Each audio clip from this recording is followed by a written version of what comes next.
Hello दोस्तों, welcome back. Thank you so much फिर से जुड़ने के लिए और कुछ नया सीखने के लिए। आज की जो टॉपिक है बहुत ही इंटरेस्टिंग टॉपिक होगा, क्योंकि आज हम कुछ ऐसे टॉपिक पे डिस्कस करेंगे जिसका डिमांड जो है मार्केट में बहुत ही हाई है।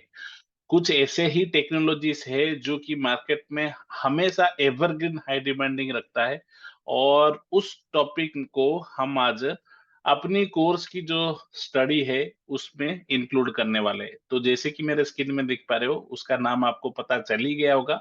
वो है जावा प्रोग्रामिंग लैंग्वेज। इसकी हिस्ट्री, इसकी इन्वेंशन, इसकी इम्पोर्टेंस, इसकी इम्पैक्ट हमारे लाइफ में आज कितना है। जितने भी चीजें हम यूज करते हैं, डिजिटल डिवाइसेस जो यूज होता है आजकल की जनरेशन में, जितना एडवांटेज हमें मिलता है इस रियल लाइफ में, उसमें इस प्रोग्रामिंग लैंग्वेज की बहुत ही इम्पैक्टफुल इम्पैक्ट्स रहा है। और उसी को हम डिटेल लेवल पे डिस्कस करने के लिए आज हम अपना सेशन स्टार्ट कर रहे हैं। तो ये इंट्रोडक्शन या हिस्ट्री जो क्लास हम आज कवर करेंगे, उसमें आपको पता चलेगा कि क्या होता है ये जावा प्रोग्रामिंग लैंग्वेज, और इसके थ्रू हम क्या क्या चीजें सीख पाएंगे, और ये कैसे हमारी रियल लाइफ में हेल्प करेगा। ठीक है, तो चलो स्टार्ट कर दे। उससे पहले मैं अपना इंट्रोडक्शन दे देता हूँ। मेरा नाम विभू है, और मैं एक टेक्निकल आर्किटेक्ट हूँ एक सॉफ्टवेयर कंपनी में। और कोशिश करता हूँ कि जितनी ज्यादा टेक्नोलॉजी को मैं सीखता हूँ और उसको ज्यादा एक्सप्लोर करने की मुझे स्कोप मिले, और वो सेम चीज मैं शेयर कर पाऊँ आप लोगों जैसे सारे स्टूडेंट्स के साथ। So thank you so much हमारे साथ जुड़ने के लिए और कुछ नया चीजें सीखने के लिए। तो चलो स्टार्ट करते हैं जावा प्रोग्रामिंग लैंग्वेज। तो मेरा स्क्रीन आपको दिख रहा होगा।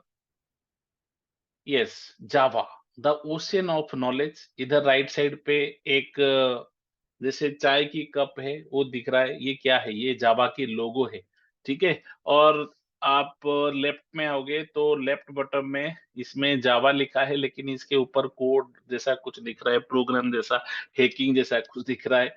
तो ये सारे क्या है ना, एक इम्पैक्ट दिखाने के लिए कि जावा रियली हमारे लाइफ में कितना इम्पोर्टेंस रोल प्ले करता है। तो चलो स्टार्ट करते हैं जावा के बारे में सीखने के लिए। सबसे पहला क्वेश्चन आएगा, क्योंकि हम जावा सीखने वाले, व्हाट इज जावा? तो Java is a programming language and platform. So programming language तक तो ठीक है, प्लेटफॉर्म का मतलब क्या है ना? प्लेटफॉर्म मतलब एक ऐसा एनवायरनमेंट जहाँ पे बहुत सारे चीजें रिसाइड करता है। रिसाइड मतलब कैसे हम जाके कोई काम करते हैं कहीं एक जगह पे जाके, कहीं एक, जैसे रेलवे स्टेशन में हम एक जगह से दूसरे जगह जाने के लिए हमें पहले वो प्लेटफॉर्म में लैंड करना पड़ता है। ऐसे ही कोई भी एप्लीकेशन आप बनाना चाहते हो आज की टाइम पे, तो हमारा एक स्टेशन जो होता है वो जावा बन गया है। तो इसीलिए इसको एक प्लेटफॉर्म कहा गया। चाहे आप कोई भी ऑपरेटिंग सिस्टम ले लो, किसी भी टाइप ऑफ बिट, कोई भी बिट वाइज सिस्टम ले लो, 32 बिट हो, 64 बिट हो, लाइनक्स ऑपरेटिंग सिस्टम हो, विंडोज ऑपरेटिंग सिस्टम हो, मैक ऑपरेटिंग सिस्टम हो, कोई भी टाइप की ऑपरेटिंग सिस्टम हो, आपको एक ऐसी प्लेटफॉर्म प्रोवाइड हो जाती है जावा के थ्रू, जो कि यूनिक और कॉमन हो जाती है, और आपकी जो प्रोग्राम से जो आप सोर्स कोड लिख के देते हो, उसकी एग्जीक्यूशन इजीली एसेसिबल हो पाती है। तो इसीलिए जावा को हम प्रोग्रामिंग लैंग्वेज एंड प्लेटफॉर्म कहते हैं। और अगर हम थोड़ा सा डिटेल में देखेंगे, जावा खाली प्रोग्रामिंग लैंग्वेज एंड प्लेटफॉर्म नहीं है, वो एक high level robust object oriented and secure programming language है। हाई लेवल मतलब, हाई लेवल किसको कहा जाता है, लो लेवल किसको कहा जाता है ना? हम प्रोग्रामिंग लैंग्वेज को कहाँ यूज करते हैं, प्रोग्रामिंग लैंग्वेज क्यों कहा गया, उसको जानना जरूरी है। प्रोग्रामिंग लैंग्वेज मतलब कुछ हम सेट ऑफ इंस्ट्रक्शन या सोर्स कोड हम डेवलप करेंगे, उस सोर्स कोड को डेवलप करने के बाद उसको एग्जीक्यूट करके कुछ रिजल्ट हम कंप्यूटर से निकालेंगे। जो एग्जीक्यूशन हो जाती है, वो एग्जीक्यूशन के थ्रू कंप्यूटर कुछ चीजें वो समझेगा और उसको प्रोसेस करेगा, और वहां से हमें कुछ रिजल्ट प्रोवाइड करेगा। इसका मतलब क्या है? मैं अगर आपको एक क्वेश्चन करता हूं और उसका आंसर आप अगर दे पाते हो, तो उसका मतलब है कि मैं जो चीज आपसे बात कर रहा हूँ आप समझ पा रहे हो, और उसके करस्पॉन्डिंग जो आपके पास आंसर है उसको आप प्रोवाइड कर रहे हो। तो ये जो आंसर प्रोवाइडिंग टेक्निक है इसको बोलते हैं कम्युनिकेशन। तो जो भी मीडिया हम यूज करते हैं, मैं आपको अभी समझाने के टाइम पे हिंदी और इंग्लिश को यूज करता हूँ एज ए कम्युनिकेशन लैंग्वेज, और ये ह्यूमन बीइंग कम्युनिकेशन लैंग्वेज है। ऐसे ही मैं जब कंप्यूटर के साथ बात करूंगा, कंप्यूटर को कुछ चीजें दूंगा टास्क, और वो टास्क करके मुझे प्रोवाइड करेगा, उसके लिए जो मीडिया में यूज करूंगा उसको बोलेंगे कंप्यूटर लैंग्वेज, राइट। तो कंप्यूटर लैंग्वेज को हम अपनी भाषा में तो समझ नहीं पाएंगे, तो कंप्यूटर की जो एक्चुअली रॉ कोड होती है, जैसे हम अलग अलग स्टेट में जाएंगे इंडिया में, तो उसका लोकल रीजनल लैंग्वेज आएंगे। तो ऐसे ही कंप्यूटर का भी लोकल रीजनेबल लैंग्वेज होता है, उसको मशीन लेवल लैंग्वेज कहते हैं, और उसको बोलते हैं लो लेवल लैंग्वेज। कि लेकिन जावा जैसे जो प्रोग्रामिंग लैंग्वेज हम यूज करेंगे वो हाई लेवल इसीलिए क्योंकि जावा की सिंटैक्स हमारा हाई लेवल, मतलब हमारे लेवल पे, ग्लोबल लेवल पे वो एक्सेप्टेड लैंग्वेज को हम इस्तेमाल करेंगे। इंग्लिश में हम उसका कोड लिखेंगे, इसलिए उसको हाई लेवल कहा जाता है। रोबोस्ट मतलब it is very very comfortable to use after you write a program in Java language। कहीं पे भी आप कुछ भी लिखो और उसको आप लेके कंपैटिबल करा पाओगे अलग अलग operating system, incompatible complex operating system में भी ये एडजस्टेबल हो सकता है। ऑब्जेक्ट ओरिएंटेड क्या होती है?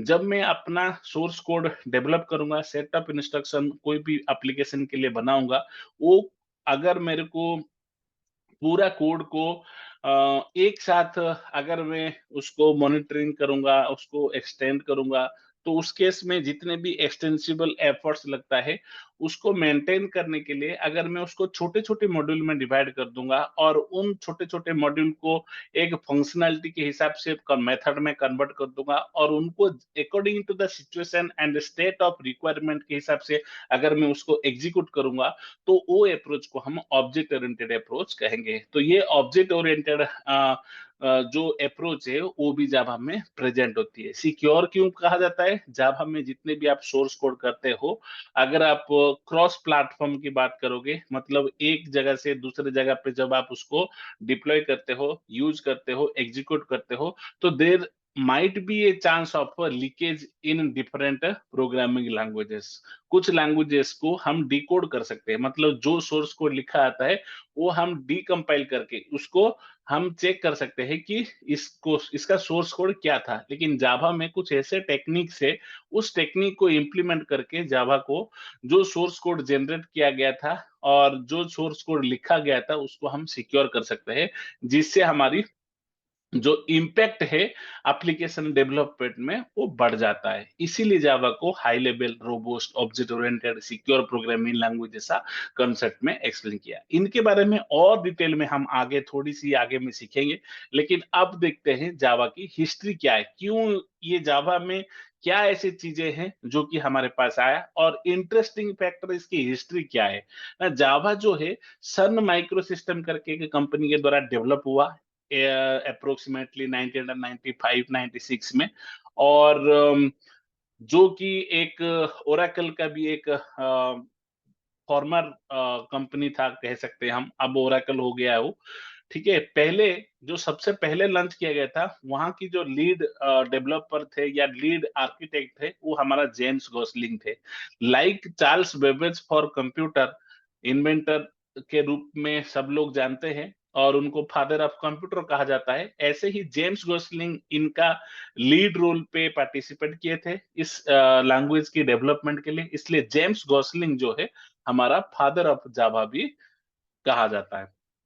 बिफोर जावा, जो जावा नाम से हम बुलाते हैं उसको, उससे पहले हम उसको क्या बुलाते थे? ओक, ओ ए के। अब इसके पीछे क्या हिस्ट्री है ना, उस टाइम पे यूएसए में जो ओक है वो एक ट्री, एक प्लांट जो नेशनल प्लांट है उसका नाम ओक था, तो उसके बेसिस पे उन्होंने नाम रख दिया। बट उसी टाइम पे ओक करके एक और कंपनी भी था, तो बाई चांस जेम्स गसलिंग ने नाम रख दिया ओक, बट फिर पता चला कि नहीं, हम ये नाम नहीं रख सकते बिकॉज उसके नाम पे और एक कंपनी ने ऑलरेडी अपना नाम को रजिस्टर कर रखा है, तो इसीलिए उन्होंने क्या किया ना, उसका नाम को जावा में कन्वर्ट किया। लेकिन इस बीच ओक से जावा कन्वर्जन में भी बहुत सारे हिस्ट्री है, वो हम हिस्ट्री में समझेंगे। प्लेटफॉर्म जो टेक्निक ऑफ सॉफ्टवेयर और हार्डवेयर एनवायरनमेंट होता है, जिसके ऊपर हमारा प्रोग्राम या सेट ऑफ इंस्ट्रक्शन एग्जीक्यूट होता है, रन होता है, उसी को प्लेटफॉर्म कहते हैं, जैसे कि हमने डिस्कस किया। और जावा के पास एक ऐसी रन टाइम एनवायरनमेंट होता है, और जो उस रन टाइम एनवायरनमेंट में एग्जीक्यूट करने के लिए जो मेथड्स होते हैं, जो एपीआईस होते हैं, उनकी कॉम्बिनेशन को हम कहते हैं प्लेटफॉर्म। तो अगर कोई प्रोफेशनल डेफिनेशन कोई आस्क करता है, तो हम सीधा सीधा बोल सकते हैं, प्लेटफॉर्म इज सिंपली हार्डवेयर और software environment where our program can be executed. और in Java platform we can consider the JRE, जो एग्जीक्यूशन एनवायरनमेंट है, जो हमारा कोड को एग्जीक्यूट कर पाएगा, प्लस जो कोड हमने लिखा अगर उसको छोटे छोटे पार्ट में डिवाइड करेंगे with respect to their functionality, जिसको हम एपीआई कहते हैं, उनका कॉम्बिनेशन लेके हम जावा प्लेटफॉर्म को डिस्क्राइब कर सकते हैं। अगर मैं एक बेसिक एग्जांपल की बात करूं कि जावा जो सोर्स कोड है वो कैसे दिखता है, तो ये मेरा 5 लाइन का कोड मैंने यहाँ पे प्रेजेंट किया है। इसमें मैं हेलो जावा करके एक प्रोग्राम को लिख सकता हूं और उसको चला सकता हूं। कैसे, कहाँ, कब, कितने एफर्ट देना होता है, वो सारी चीजें हम सीखेंगे। This was about what two is Java. अब थोड़ा सा हिस्ट्री पे आते हैं कि मैंने बताया कि जावा को पहले ओक नाम से जानते थे, फिर उसका नाम जावा रखा गया, लेकिन उसमें थोड़ा सा हिस्ट्री जो है, और भी बहुत सारी चीजें हैं। ठीक है, तो स्टार्ट करते हैं। Java history was very interesting. Obviously Java was originally designed for interactive television, but it was too advanced technology for digital cable television industry at that time. इसका मतलब आप समझ गए होंगे ना। जिस टाइम पे जावा को डेवलप किया गया था, इन्होंने पहले टारगेट किया था ना, जो टेलीविजन की इंडस्ट्री है, वहां पे एंटरटेनमेंट उस टाइम पे क्या था, टेलीविजन थे। तो टेलीविजन को हेल्प करने के लिए, टेलीविजन इंडस्ट्री में कुछ टेक्नोलॉजी को इम्प्लीमेंट करने के लिए ये जावा को टारगेट किया गया था। और ये जो डेवलपमेंट की जो इनिशियल टीम था, जो डेवलपमेंट की टीम थी, उनको ग्रीन टीम कहा जाता था। Java team members, also known as the Green Team, initiated this project to develop a language for digital devices such as set-top boxes, televisions, etc. However, it was best suited for internet programming. Later, Java technology was incorporated by Netscape. मतलब जिस time पे ये develop किया गया था, उस time पे ये लोग टेलीविजन की जो इंडस्ट्री है, उसमें जो डिवाइसेस यूज होते थे, सेट टॉप बॉक्स, टेलीविजन और उसके रिलेवेंट आइटम्स, उनमें ये जावा टेक्नोलॉजी को चिप फॉर्मेट में या प्रोसेसर फॉर्मेट में उसको डाल के ये टेक्नोलॉजी के थ्रू कुछ चीजें अचीव करने के लिए टारगेट किए थे। लेकिन धीरे धीरे इसकी जो स्पेशलिटी थी, वो इंटरनेट में प्रोग्राम करने के लिए ज्यादा फेमस हो गया। मतलब on the web it was getting more notice. तो उसके बाद इसको नेटस्केप करके एक कंपनी था, उस कंपनी ने इसको अपने अंदर ले लिया। मतलब इसको थोड़ा सा और पावर बूस्ट करने के लिए अपने अंडर पे लिया। The principles of creating Java programming were simple, robust, portable, platform independent, secured, high performance, multi threaded architecture, natural, object oriented, interpreted and dynamic. हर एक आइटम जो मैंने अभी यूज किया, उसका खास मीनिंग है, और ईच एंड एवरी आइटम के बारे में हम डिस्कस करेंगे। बट अभी के लिए आप इतना जान सकते हो, बहुत सारे टर्मिनोलॉजी को लेके ये जावा प्रोग्रामिंग को इंट्रोड्यूस किया गया।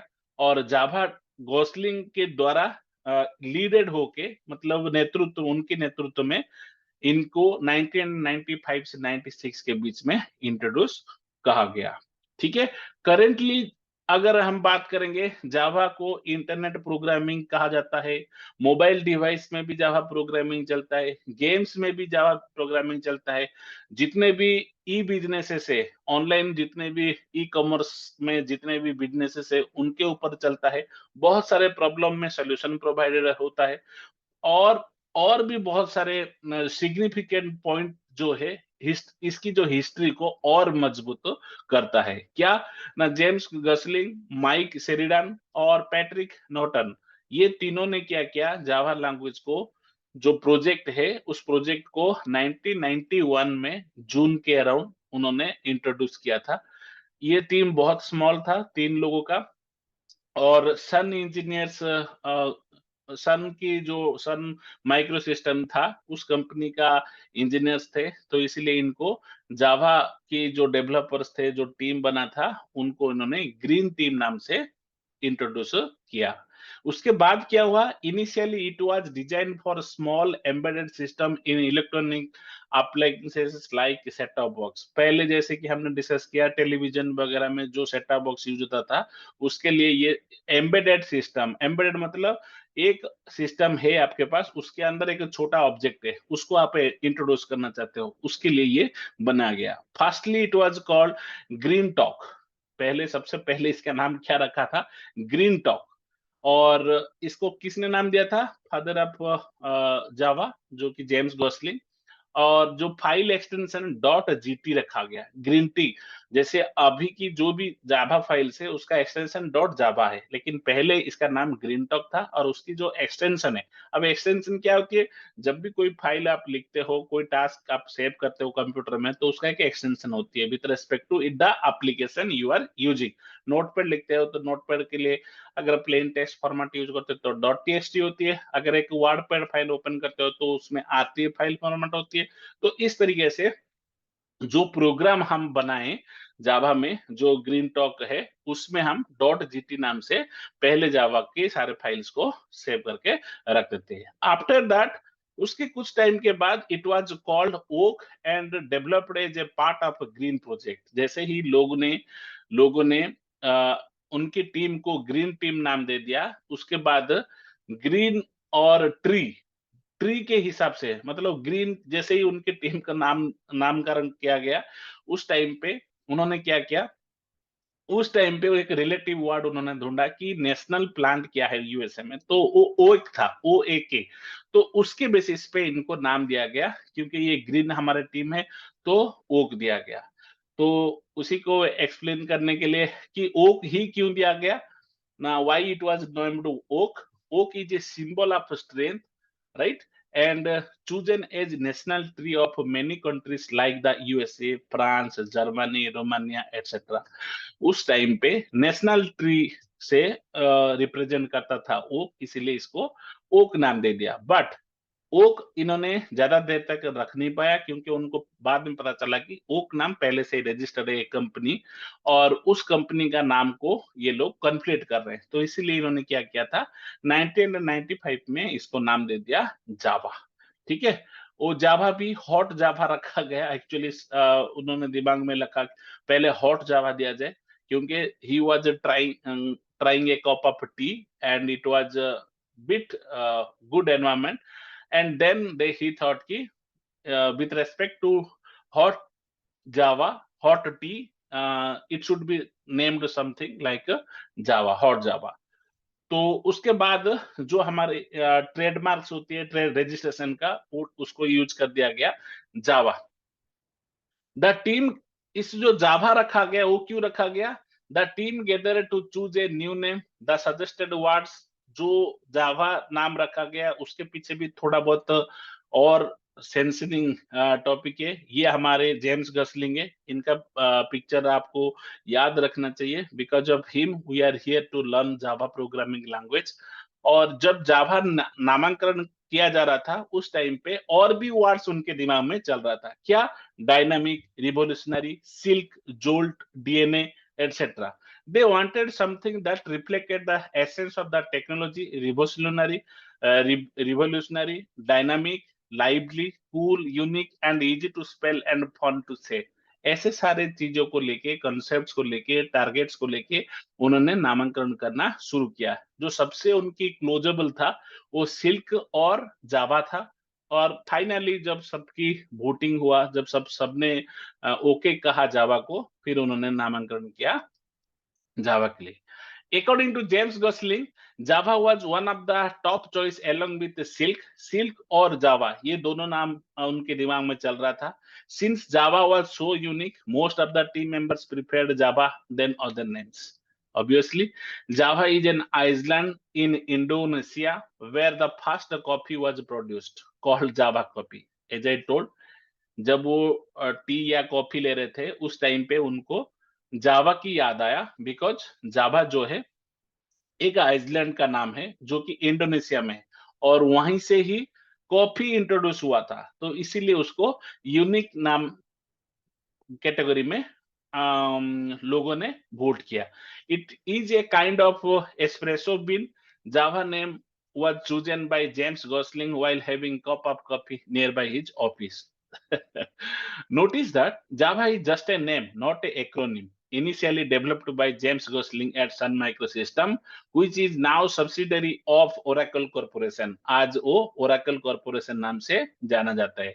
एंड इसकी जो रिलीज हुआ था 1995 से हुआ था, और इन 1995 the magazine call Java one of the 10 best products of 1995। तो जितने भी टेक्नोलॉजी में इंट्रोडक्शन होता है नया नया प्रोडक्ट्स की, उनमें से 10 बेस्ट प्रोडक्ट में से एक प्रोडक्ट चुना गया था 1995 पे। तो JDK 1.0, JDK stands for Java development kit. Kit क्यों? उसके अंदर बहुत सारी चीजें होंगे, हम सीखेंगे सारी चीजें। JDK 1.0 was released on January 23, 1996.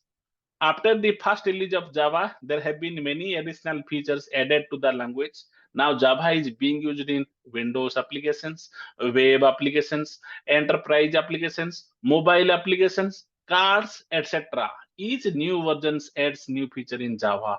इसका मतलब क्या है ना, जावा को ईयरली इन्होंने 2 फेज में डेवलपमेंट कंस्टेंटली इन्होंने लॉन्च करने की ट्राई की है। मतलब तब से 1995 से आज तक जितने भी ईयर गया है, उन सारे साल में ये लोग अलग अलग डेवलपमेंट फेजेस को प्रॉम्प्ट करते गए।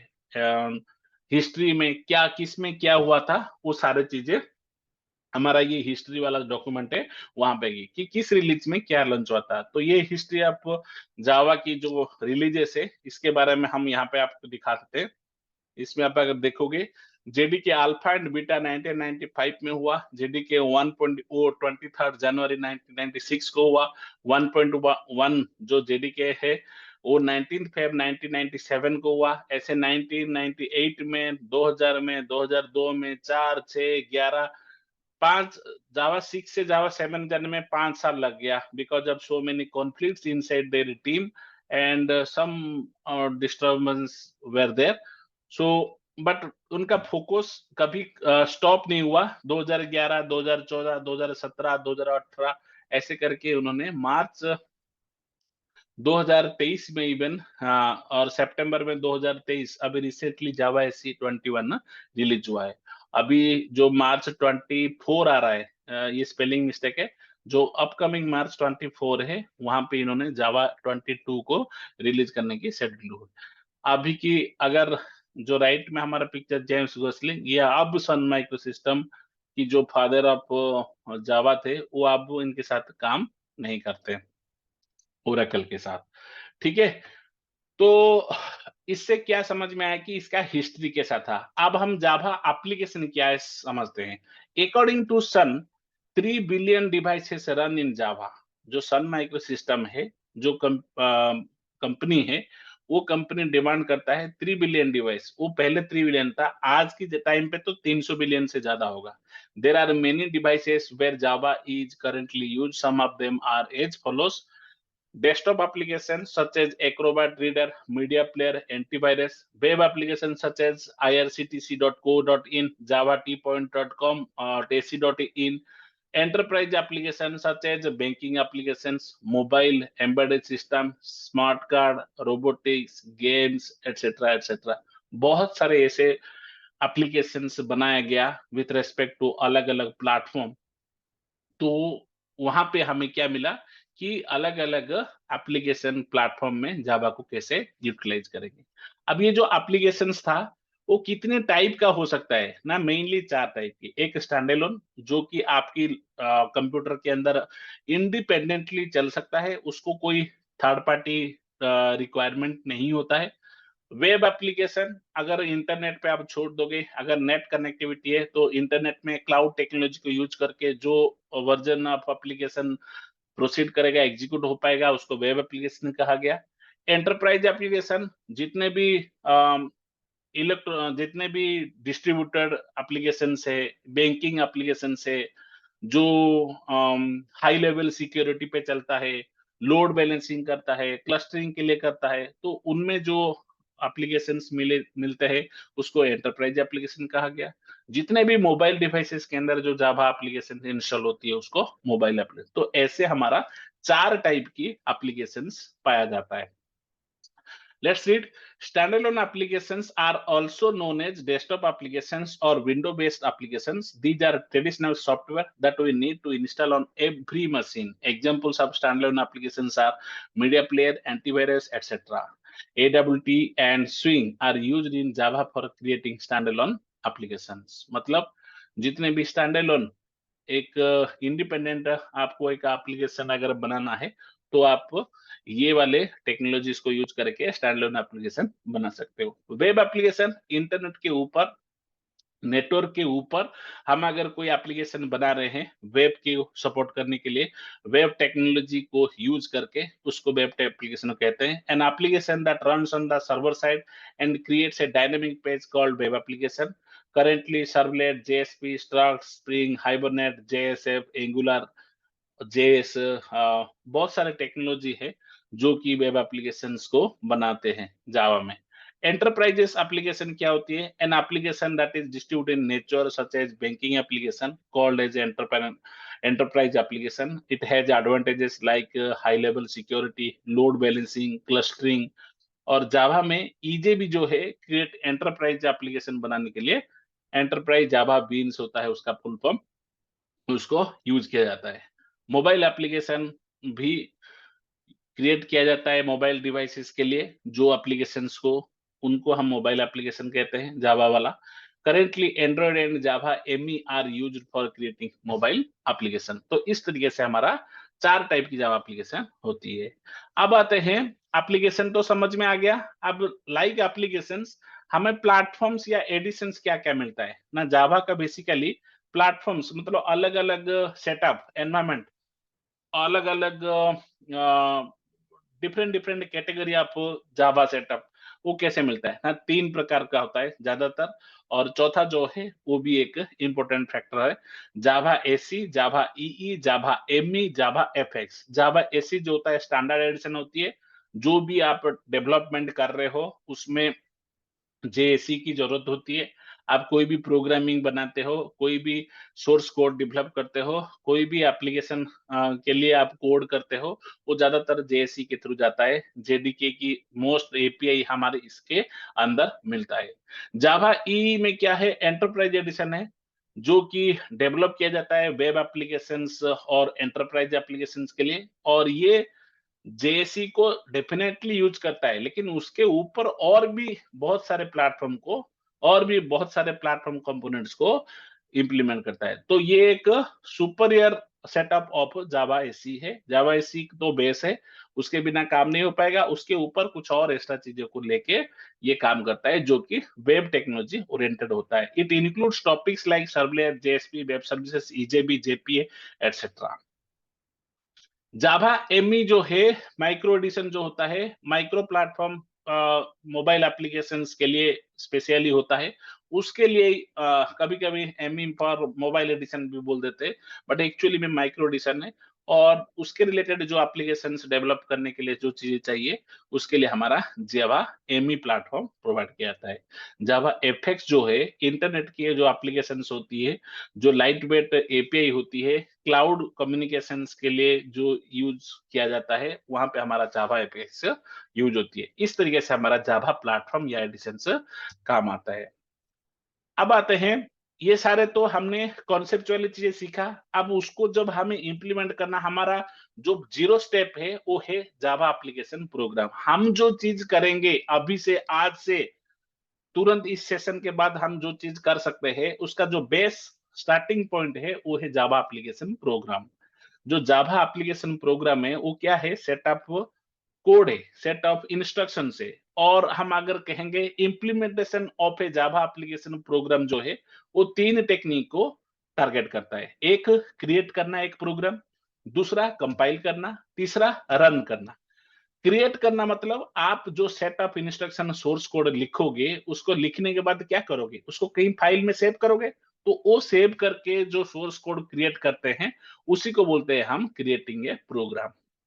जब ये क्रिएशन खत्म हो जाती है, तो हम क्या करते हैं? कंपाइलिंग द प्रोग्राम करते हैं। उस प्रोग्राम में उस जो सोर्स ऑफ कोड है, उसके अंदर हम अपना सेट ऑफ इंस्ट्रक्शन को जो लिखे हैं, उसको चेक करेंगे कि कौन-कौन सा चीजें ठीक लिखा है और कौन-कौन सी चीजें गलत लिखे हैं। तो उसको चेक करने के लिए हम क्या करेंगे? जो हमारा कंपाइलिंग टूल है, जावा के अंदर डेवलपमेंट की जो टूल्स होती है, उनमें कंपाइलिंग होता है एक, और एक एग्जीक्यूटर लॉन्चिंग टूल होता है। तो जो कंपाइलिंग टूल है, उसको यूज करके, जावा सी को यूज करके हम क्या करेंगे? चेक करेंगे कि सब कुछ ठीक है कि ठीक नहीं है। अगर ठीक नहीं है तो हम उसको करेक्ट करेंगे, फिर चेक करेंगे दोबारा। ऐसे ही ये एक इटरेशन प्रोसेस है। ये कंपाइलिंग तब तक करते रहेंगे जब तक हमारा प्रोग्राम ओके नहीं होता है। अगर हो जाता है तो बहुत अच्छा, और नहीं होता है तो हम इसको ठीक करते रहेंगे। कब तक? जब तक ये ओके नहीं आ जाता है। ठीक है? ओके मतलब कोई एरर आना बंद हो जाता है। तीसरा जो स्टेप होता है वो रनिंग द प्रोग्राम। जब आपका ओके हो जाती है कंपाइलिंग स्टेप, तो उसका मतलब है कि आपने जो चीज लिखा है, अब उसको हम चला के देख सकते हैं कि जो हमारी एक्सपेक्टेशंस है, जिसके लिए हमने ये सोर्स ऑफ कोड लिखा है, उसको फाइल के अंदर सेव किया है, उसको कंपाइल किया है, क्या उसका आउटपुट मतलब वहां से जो रिजल्ट मिलेगा हमें, वो एक्सपेक्टेड है, या जो चाहते हैं वो ना आके कुछ और आएगा। तो उसको हम एग्जीक्यूट करेंगे। तो उसके लिए हमारे जावा लंचर टूल होता है, जावा और स्पेस उस क्लास का नाम, जिसके अंदर आप जिस उस प्रोग्राम का नाम जिसके अंदर आप अपना कोड को पूरा रखे हो। इस तरीके से हमारा 3 स्टेज होती है जावा एप्लीकेशन प्रोग्राम का। अब ये जावा प्रोग्राम को समझने के बाद, ये जो टर्मिनोलॉजीज है, जावा के अंदर जब प्रोग्राम लिखते हो, उसमें कुछ छोटे-छोटे आइटम्स को हमें जानना ज़रूरी है। वो क्या है? ना, सबसे पहला होता है जेवीएम। ये जेवीएम करके एक टर्मिनोलॉजी है, एक पॉइंट है, पॉइंट ऑफ कॉन्सेप्ट है, उसको जानना बहुत ज़रूरी है। दूसरा क्या है? बाइट कोड है। बाइट कोड क्या है? वो नहीं जानोगे तो आपको एग्जीक्यूशन, कंपाइल, ये सब चीजें समझना थोड़ा-सा कम हो जाएगा। तीसरा क्या है? ना, किट, जो डेवलपमेंट आप करोगे उसके लिए एक किट चाहिए, वो किट को भी आपको कहीं से लेना पड़ेगा, उसकी सेटअप करना पड़ेगा, वो सब चीजें करेंगे। चौथा, जैसे ही ये किट मिल जाती है, उसको एग्जीक्यूट करने के टाइम पे क्या-क्या चीजें होगा, उसके लिए नॉलेज भी हमें जरूरी है। उसको हम जेआरई कहते हैं। ये जो प्रोग्राम एग्जीक्यूट होता है उस टाइम पे गंदे जो मेमोरी एरिया से गंदे जो चीजें हो जाती है, आपके प्रोग्राम, आप कहीं पे जाके काम करते हो, घर बनाते हो, तो क्या होता है? जब खत्म हो जाता है तो डस्ट निकलता है ना। ऐसे ही प्रोग्राम जब आप एग्जीक्यूट करते हो, जो एग्जीक्यूशन के टाइम पे एक्स्ट्रा मेमोरी एरिया काम होने के बाद बच जाता है, उसको क्लीन अप करने के लिए एक प्रोसेस होता है, उसको हम गार्बेज कलेक्टर कहेंगे।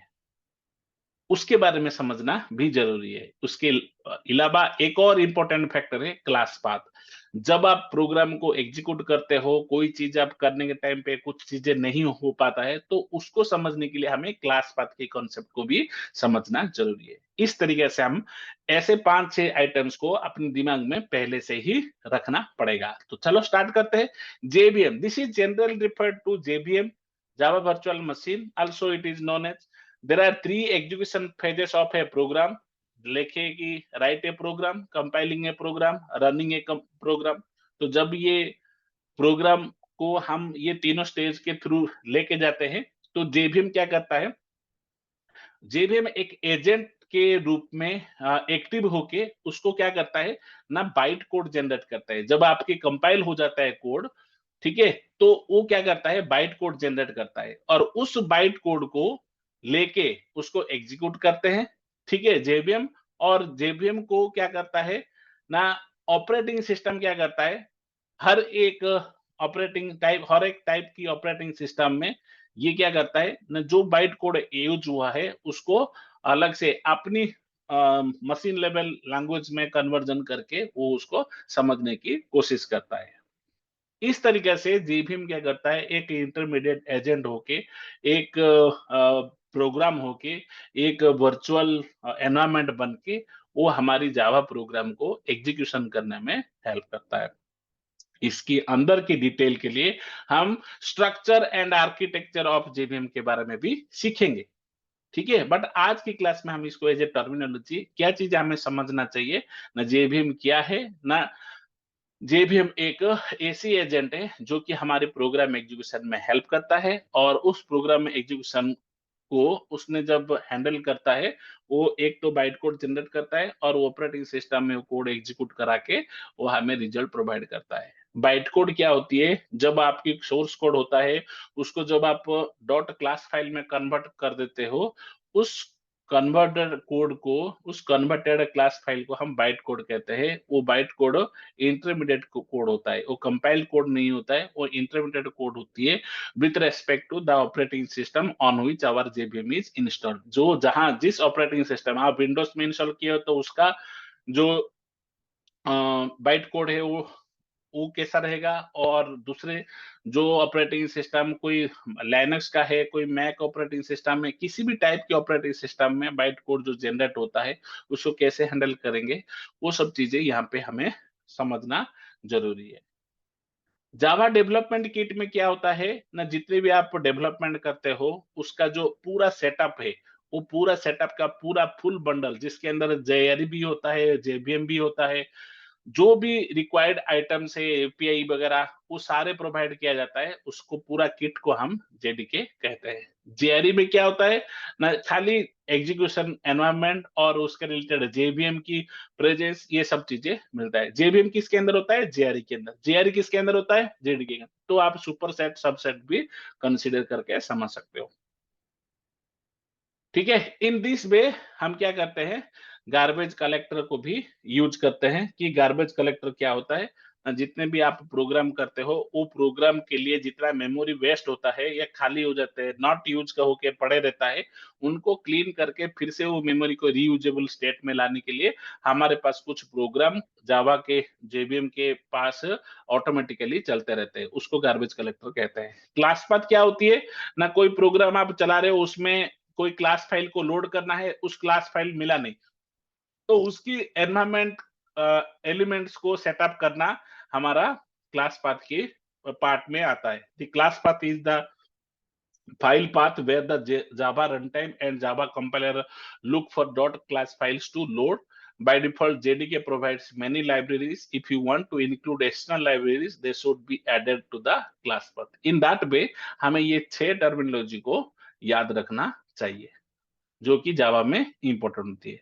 अब हम प्राइमरी फीचर की बात करेंगे। हमने बोला कि जावा जावा की टर्मिनोलॉजी के बारे में समझ में आ गया, एप्लीकेशंस के बारे में समझ में आ गया, तो मेन फीचर्स क्या है ना, प्लेटफॉर्म इंडिपेंडेंट। हमारा जावा की जो कोड होंगे वो कोई प्लेटफॉर्म में भी आप चला सकते हो, एक बार आप लिख दो कोई प्लेटफॉर्म में भी चला सकते हो, क्योंकि ये कोई भी प्लेटफॉर्म में चल जाएगा, इसलिए इसको प्लेटफॉर्म इंडिपेंडेंट कहा गया। ऑब्जेक्ट ओरिएंटेड प्रोग्रामिंग, जब हमें हम डिटेल में समझेंगे कि ऑब्जेक्ट ओरिएंटेड प्रोग्रामिंग में क्या चीजें होती है, उसका क्या कॉन्सेप्ट्स होता है, क्या एडवांटेजेस होती है, किस किस टर्मिनोलॉजीज को हमें सीखना है। जैसे मेन पिलर होती है एब्स्ट्रैक्शन, एनकैप्सुलेशन, इनहेरिटेंस और पॉलीमॉर्फिज्म, हर एक टर्मिनोलॉजी का क्या आइटम्स होता है वो सब सीखेंगे। तो उन सारे टर्मिनोलॉजी को जब क्लब करेंगे तो ऑब्जेक्ट ओरिएंटेड प्रोग्रामिंग लैंग्वेज के बारे में हमें समझ में आ गया। तो ये सारे फीचर्स हमारे लिए बहुत यूजफुल एंड इंपॉर्टेंट होता है। सिंपल, जितने भी आप प्रोग्रामिंग देखते हो उसमें जावा कंपैरेटिवली सिंपली अंडरस्टैंडेबल एक प्रोग्रामिंग लैंग्वेज है, because of its features and it's technology style. जो सिंटैक्स है और जो फीचर्स है वो इतना सिंपल करता है, लोगों को आसानी से समझ में आ जाता है। रोबोस्ट मतलब रिलायबल, कहीं पे भी आप लेके जाओगे, कोई भी एरर आता है आप इजीली ढूंढ सकते हो, आप आइडेंटिफाई कर सकते हो उसको, और कहीं पे भी कॉम्प्लेक्स एनवायरनमेंट में आप लेके चलाओगे तो वो एडजस्टेबल होके वहां से आप डिटेक्ट करके सारे एरर्स को सॉल्व करके आप इसको यूज कर सकते हो। सिक्योर, कोई भी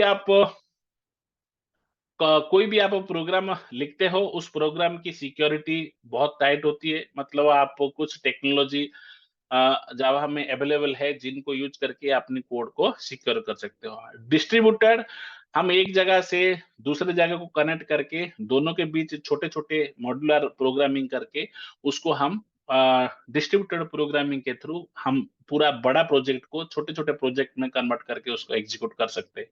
और भी बहुत सारे टेक्नोलॉजी डिस्ट्रीब्यूटर सिस्टम्स में मिलते हैं जावा के रिलेटेड। वो सब चीजें हम जैसे-जैसे सीखेंगे वो सब चीजें सीख पाएंगे। मल्टी थ्रेडिंग, जितने भी प्रोग्राम होते हैं, बड़े प्रोग्राम्स होते हैं, उनको छोटा करके एक ही टाइम पे मल्टीपल सब प्रोसेसेस स्टार्ट करके उसको एग्जीक्यूट करके बड़ा टास्क को जल्दी क्विकली कंप्लीट करने के लिए जो अप्रोच यूज किया जाता है जावा में, उसको मल्टी थ्रेडिंग कहते हैं।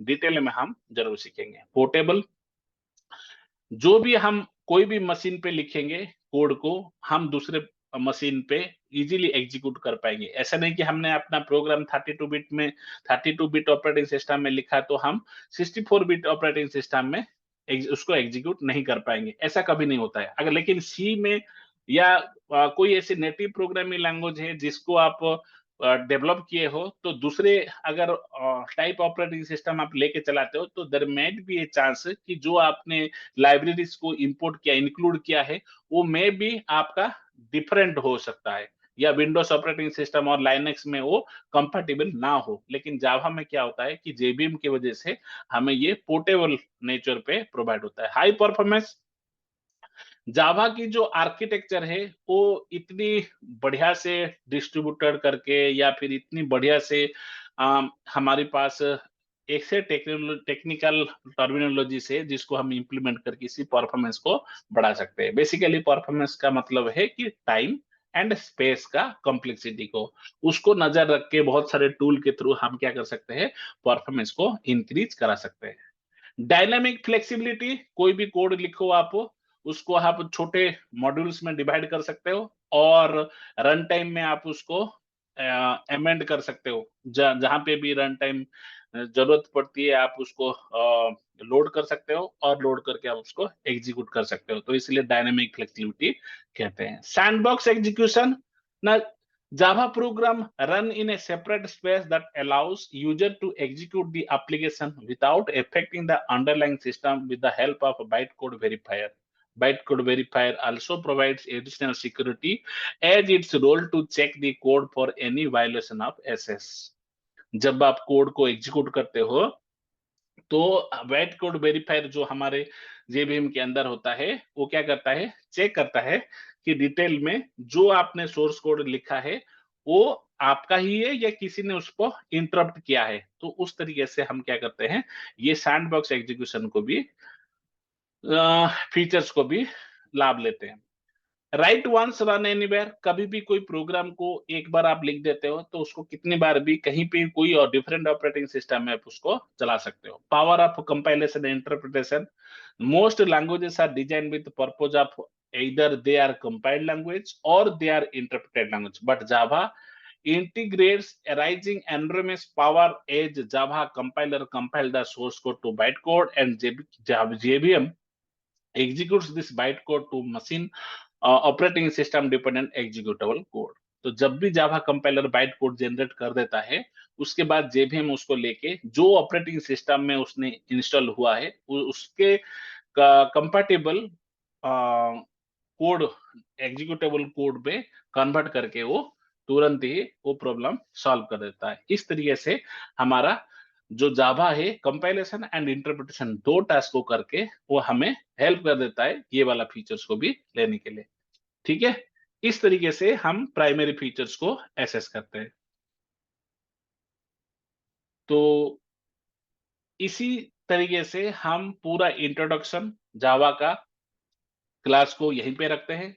आगे नेक्स्ट क्लासेस में हम और डिटेल में समझने की कोशिश करेंगे कोर जावा क्या होती है और कोर जावा के अंदर हम कैसे लर्निंग्स को बढ़ा सकते हैं, जेवीएम क्या होती है, उसकी स्ट्रक्चर क्या होती है, ये सब चीजें को भी हम एक्सप्लोर करेंगे। फिर ऑब्जेक्ट ओरिएंटेड के बारे में सीखेंगे। ऑब्जेक्ट ओरिएंटेड की जो 4 पिलर है, एब्स्ट्रैक्शन, एनकैप्सुलेशन, इनहेरिटेंस, पॉलीमॉर्फिज्म, ये सब क्या होती है वो सब चीज सीखेंगे। और उतनी सारे टेक्नोलॉजी को टारगेट करेंगे जितने हमारी रियल लाइफ में प्रोग्रामिंग फील्ड में और जॉब फील्ड में और इम्प्लीमेंटेशन फील्ड में हमें हेल्प कर पाए। थैंक यू सो मच हमारे साथ जुड़ने के लिए, और आगे वाले क्लासेस में हम फिर से नया टॉपिक के साथ डिस्कस करेंगे। Thank you so much, bye, take care.